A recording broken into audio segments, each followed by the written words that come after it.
person's states. We've measured it thousands and thousands of times. So in our meditations, we start off by telling everybody, look, you already know how to do this.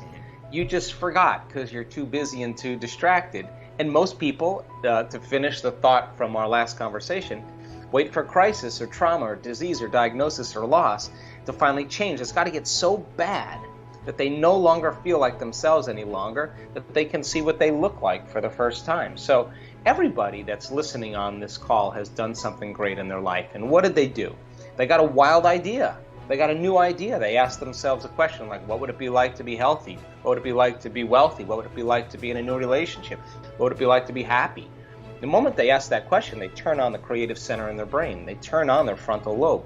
Now, frontal lobe's got to get busy creating. So it's got to use the raw materials in the brain. It's got to use the circuits of things you've learned intellectually or philosophically and the things you've experienced in your life. So the frontal lobe's got to answer the question. So it looks out over the landscape of the brain and it starts activating different circuits. And when it seamlessly pieces it together, you get a vision in your mind that's called an intention. Now, a passionate person who has that vision, the thought in their mind becomes the experience. They start to feel the emotion as if they're already there ahead of the event. And when you combine a clear intention with an elevated emotion, you're changing your energy, you're changing your neurocircuitry, you're changing your chemistry, you're changing your genetic expression. You're no longer living in your past. In that moment, you're living in your future. So being defined by a vision of the future is what our work is about instead of the memories of the past. So what should they do then? Write down the choices you got to make and make sure you commit them to memory. Review the things you got to do. Review the behaviors. Think about the experiences, your goals in that future and how they feel. And keep reviewing them and keep your conscious mind on them. Now, the most important thing is to review the thoughts that you don't want to think. You know, I can't, it's too hard, I'll never change, this won't work for me, it's my mother's fault, it's my father's fault, it's my ex's fault, I don't feel like it, whatever it is. Write those thoughts down and become so conscious of those unconscious thoughts that you would never go unconscious or believe them again. Write down the choices you got to stop making. Think about the things you no longer want to do, the habits you got to break, the experiences you got to stay away from that are connected to certain people and certain places, and the emotions that are going to bring you to a lower denominator. And you got to become so conscious of that 95% of where most people live that you won't go unconscious and return back to the old self. That's the work right there. So that process is what we all innately are wired to do anyway. It's just that you got to make the time to do it. And that's the key right there. Most people don't want to make the time. Look, I mean, you have to think about this. I mean, the fact that you can think about what you're thinking about makes you wonder who's doing the observing of those thoughts, right? The fact that you can be aware of what you're thinking means you're not the thought. You're the executor or the controller of that thought. You're the consciousness that's executing that thought. So most people think, well, just because I have a thought, it's true. That's not true. Just because you have a thought doesn't necessarily mean it's true. Emotions and feelings are a record of the past. So if you're feeling the familiar emotions every single day of unhappiness or unworthiness or insecurity, then you're starting your day from the past. And if those emotions are driving your thoughts and you can't think greater than how you feel, then you're thinking in the past. And for the most part, your day is going to stay the same. So the first step, without a doubt, Ben, is getting people the right information. The more knowledge you have and understanding how you work and how your brain and body works in a simple way, the better you have the operating manual to take care of yourself. So then we sit people in our workshops sometimes, and they're going to sit there for a period of time. And they're going to sit there, and I'm not going to let them get up. And you know what? They're going to have to get beyond their fear. They're going to have to get beyond their hatred. They're going to get beyond their prejudice, beyond their anger. They got to get beyond it. And yeah, well, you can say, yeah, it's that person that caused it. Okay, well, let's take that person and put him in a straitjacket, duct tape him, and shoot him up to the moon. So now what? Now what are you going to do? You still, on some level, have to make some type of substantial change. So we teach people that knowledge is the forerunner to experience. The right information and understanding it, understanding how you work and all of that is going to prepare you for a better experience in your life. That's the name of the game. So then once the person has that knowledge and information, then let's set up the conditions for them to apply it. So most people, when they reach that crisis point, when they're sick or they're out of balance or whatever, that's the point when they decide to change. My message is, why wait?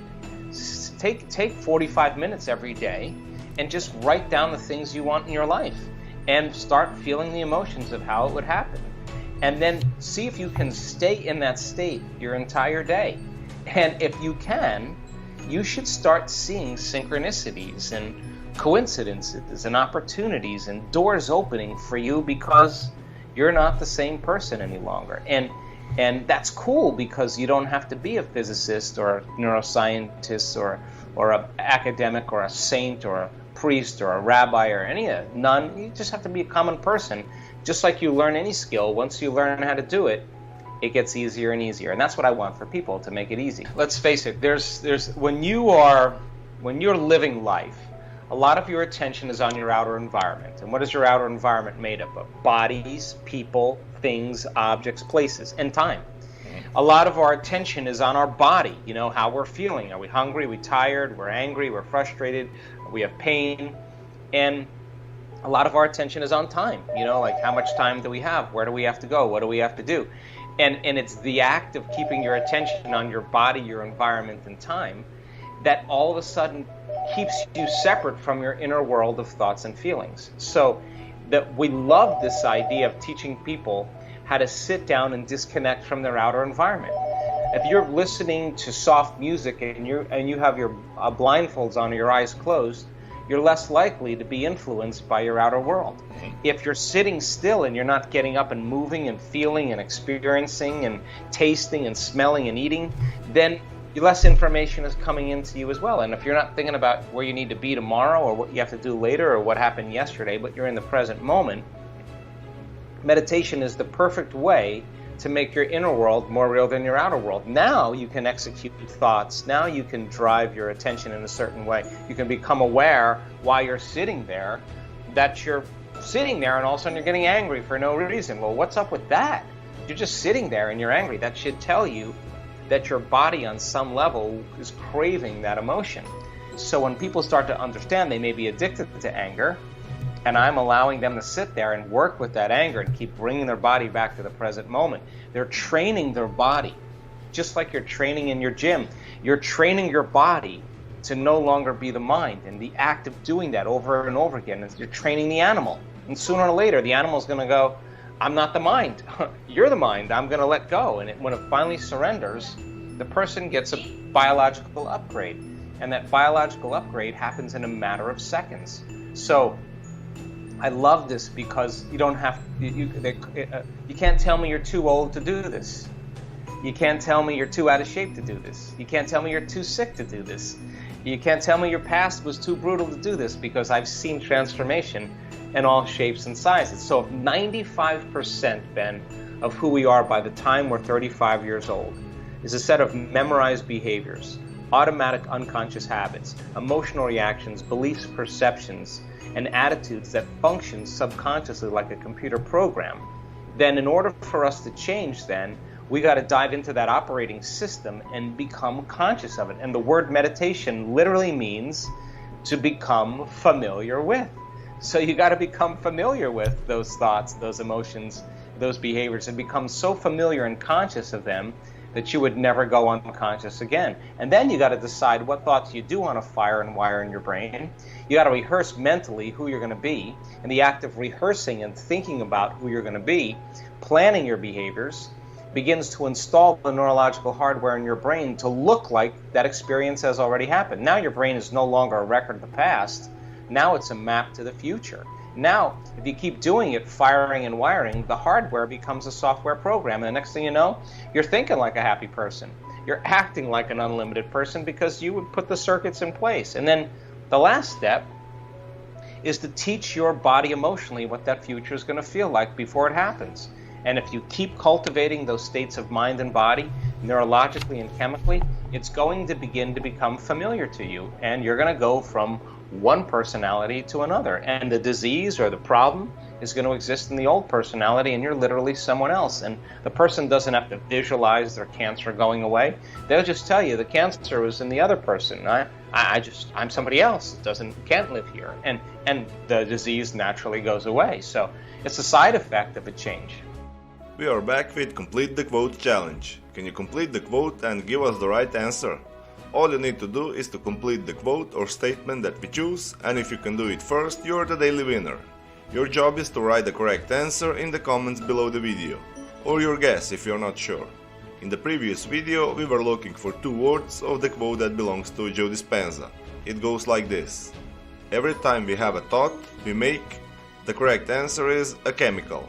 So every time we have a thought, we make a chemical.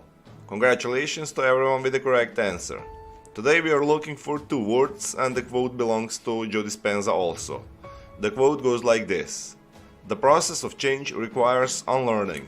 It requires breaking the habit of the old self and reinventing a... Write your answers in the comments below the video, and if you like the video, give your thumbs up and share it with your friends.